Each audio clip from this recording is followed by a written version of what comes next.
The question number 41. A source of sound is moving on a circular path with an angular speed of 4 radian per second as shown in the diagram. The frequency of the source is 256 Hz. The maximum frequency heard by an observer at A when the velocity of sound is in air is given 332 meter per second. Now see, as the source is moving, all those points the source is moving away, therefore frequency will reduce.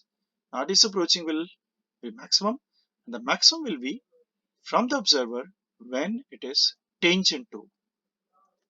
So this is the source approaching. And you know, when the source is approaching, the velocity is omega into r. And omega is given to you 4 radians and r is equal to 3. So source speed becomes 12 meter per second. Now observer is at rest. So this is the case that source is approaching with the speed of 12 meter per second and the observer is at rest.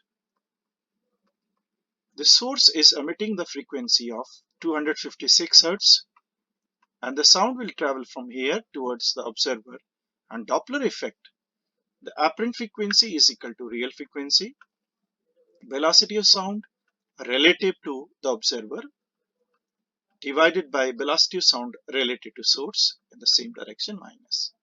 So we'll fill out the value. This is 256 and this is given 332 and this is 0 divided by 332 minus source is moving at 12. So what is the option? That is 256 into 332 divided by 320. So that's the apparent frequency, more than the 256 Hz, and you solve, you get the option of 265.6 Hz. Therefore, the correct option is the first one. The question number 42 is a snapshot of the transfer wave traveling towards right on the string is shown in the figure. Then which of the following option is correct? The first option is B and D points have the maximum energy. Now see, B and C points are at the peak and there is least strain, so their energy is minimum. So this is a wrong statement. The point C has the minimum energy. See, the point of C is at the mean position which has the maximum strain, so her energy is maximum. So this is wrong. The point E is going toward downward. Point E. Now, so when this pattern is given and it says the wave is moving toward right, so after some time the wave will be like this.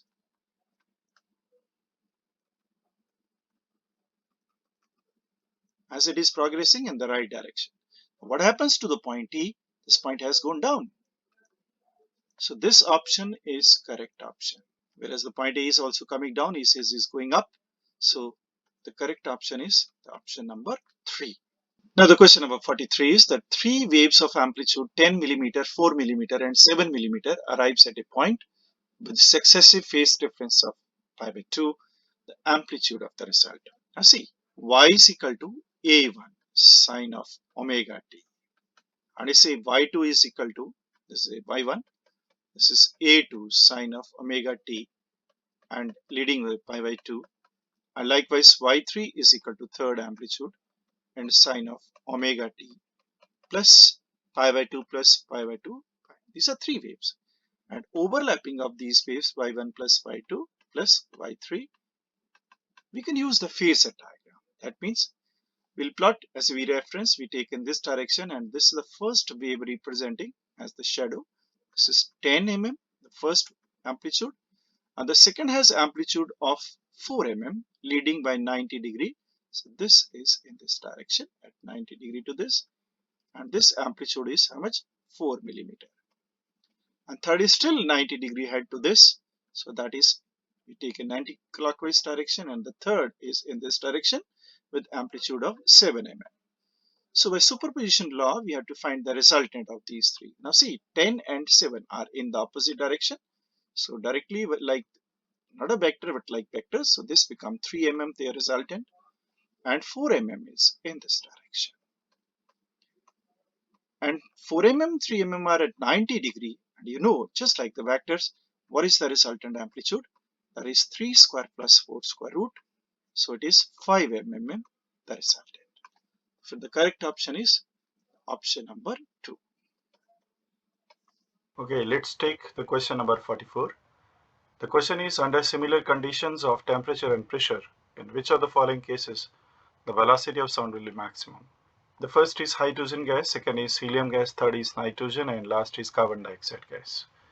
Now see, the velocity of sound v is equal to root of gamma RT divided by m, where gamma is the specific heat ratio, and that was equal to Cp by Cv, and that depends upon the atomicity of the gas.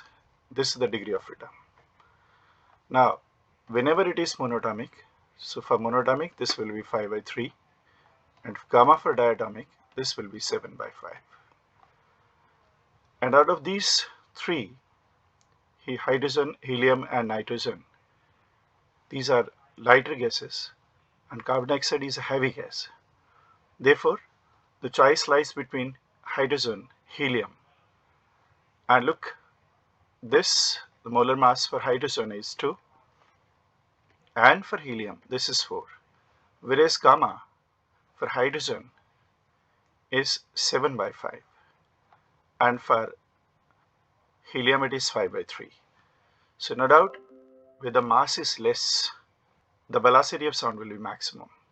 So considering this one, the velocity of sound in hydrogen will be greater than the velocity of sound in case of helium. Therefore, the correct option is 1. The question number 45 is, a uniform rope of length 10 meter and mass 1 kg hangs vertically from a rigid support. A block of mass 1 kg is attached to the free end of the rope. A transfer pulse of wavelength lambda 1 is produced at the lower end of the rope. The wavelength of the pulse when it reaches the top of the rope is lambda 2. The ratio of lambda 2 to lambda. See, this was the rope which was vertically hanging, and the length is given 10 meter, whereas its mass is given 1 kg. And he says at the bottom, 1 kg mass is attached to this one. So when the pulse is generated from here, so pulse travel forward, the frequency remain unchanged. What happens as it goes up, the tension increases. Therefore, the wave speed should increase. What is the relation? That wave speed is proportional to the tension. Now at the bottommost point, the tension was just 1 kg weight, so 1 into g. And when it is the highest point, so total tension will be because of the weight, which is 1 kg and 1 kg. So at the highest point, this would be 2g. That means V1 by V2 is equal to root of 2. Now what is required? That is lambda 2 by lambda 1. That is equal to V2 by frequency, that is n, over V1 divided by n, that is equal to V2 by V1. And I've solved that V2 by V1 is root 2. So which goes that lambda 2 upon lambda 1 is equal to root 2. Let's look the option. The option 4 is root 2. Yes, that's a correct option. So answer is 4 to this question. Thank you very much for watching, and keep watching and keep working to get results. Thanks a lot.